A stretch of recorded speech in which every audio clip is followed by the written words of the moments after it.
attention. RTL, 12h53, l'invité de RTL Midi.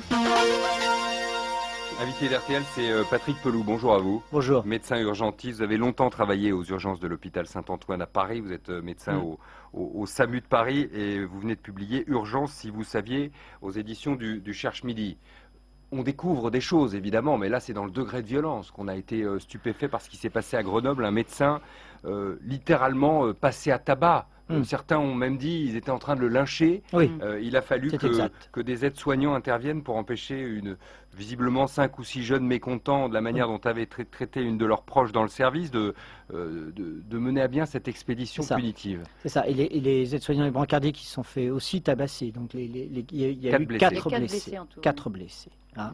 C'est révoltant. C'est-à-dire, c'est pas moi qui parle. Derrière ce que je vais dire, c'est l'ensemble des urgentistes et des personnels des urgences en France et des SAMU qui s'expriment en quelque sorte. C'est le témoignage qu'il y a eu dans votre journal et la réalité. C'est-à-dire que ce que disait le représentant syndical de l'hôpital de Grenoble, c'est que d'un coup, on est là pour soigner.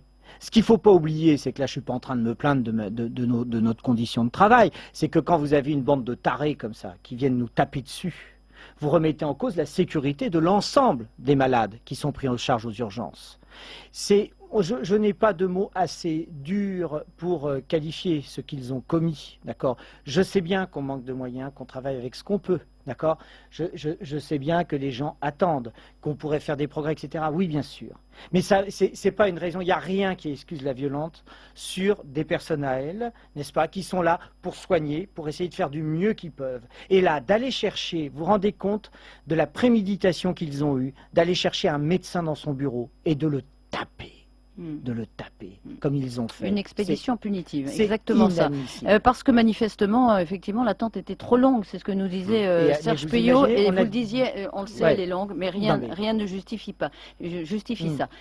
D'accord, on n'a jamais vu une telle explosion vraiment ciblée sur des médecins comme ça, préméditée. Néanmoins, le degré de violence contre les blouses blanches, ça c'est quelque chose que vous voyez, vous, d'un degré moindre. Mais bien sûr, et qui augmente. Si vous voulez, ça a commencé, c'est vraiment sournois, la violence, c'est vraiment sournois. Mais racontez-nous d'abord comment la ça violence se verbale, manifeste. c'est les insultes. C'est les insultes, tout le temps. Même quand vous êtes régulateur au SAMU, c'est des insultes, c'est les menaces de procès. C'est les menaces physiques, on s'équitait, etc., etc. Ça commence par là. Vous voyez. La première violence, c'est de ne pas dire bonjour. C'est ça. Bon. Après, quand les infirmières sont comme ça sur le front, bon, elles essayent de soigner parce que vous avez les malades qui arrivent et puis vous avez d'un coup les petits caïds. Alors vous avez des services d'urgence que l'on connaît, hein, on pourrait parler du service des urgences de Corbeil, qui draine la cité des Tarterets, l'hôpital nord de Marseille, etc. etc. Mais d'abord, ce sont des malades exaspérés de ne pas être traités en heure et en temps. Mais pas forcément. Quand vous avez une bande qui se pointe comme ça, il faut qu'il passe devant tout le monde. Et mais bien sûr que non. Bien sûr que non. Les gens qui auraient le plus à se plaindre, c'est souvent ceux qui souffrent le plus et qui ne disent rien d'ailleurs. Vous êtes arrivé, vous, de vous faire tabasser? Oui, je me suis fait tabasser une fois. Ouais. Je me suis tabassé par un type qui estimait que j'étais raciste parce que, voilà. Parce qu'il était pas il était d'une couleur différente, on va dire, parce qu'on est en période électorale, donc on va pas se faire récupérer. Mais voilà, et il m'a tabassé parce qu'il estimait que j'étais raciste. Parce que vous ne traitiez pas son cas assez vite. C'était la même cause. J'ai eu un beau traumatisme crânien, ouais. Et donc il y avait une plainte, un procès, et la plainte, la justice n'a jamais fait son travail jusqu'au bout, mais bon, c'est comme ça. 5760 agressions. L'an dernier contre des personnels médicaux, c'est plus 13%. On dit que depuis 6 ans, c'est en augmentation constante chaque année. On arrête ça comment? Oh là là.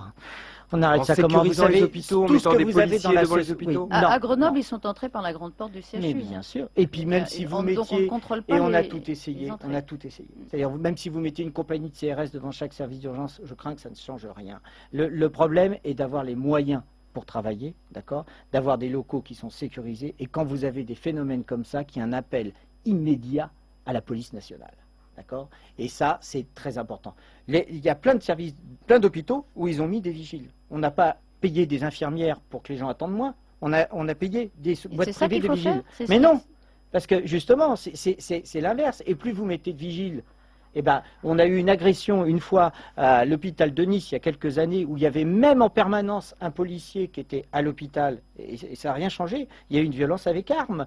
Lorsque vous avez eu, il y a quelques années, encore plus longtemps, un type qui avait pris une arme à un policier qui avait tiré dans les urgences du Kremlin-Bicêtre, c'est pareil, vous aviez déjà des structures qui étaient là, vous avez la police qui était sur place, ça n'empêche rien. On n'aura jamais la violence zéro aux urgences, parce qu'on l'attire en quelque sorte. Mais ce qu'il faut, c'est absolument qu'on ait les moyens de travailler, et surtout là, mais j'en conjure les pouvoirs publics, c'est de les retrouver et d'appliquer la loi qui aggrave les peines lorsque l'on s'en prend à des personnels soignants, que ce soit des médecins ou des infirmières. Donc une peine particulière? Oui, ça avait été fait, c'était l'arrêt Morange, je crois, d'un député, et ça aggrave les peines. Et là, vraiment, il faut que ça soit exemplaire. Les personnes dépositaires de l'autorité, hein. On le dit parfois de la même manière. Exactement. Merci Patrick Pelloux d'avoir été notre invité. Merci à vous. Est-ce que être soigné, être médecin est un métier dangereux? C'est la question qu'on se pose. Quelle solution? 3210, on vous attend évidemment après 13h. Merci Patrick Pelloux.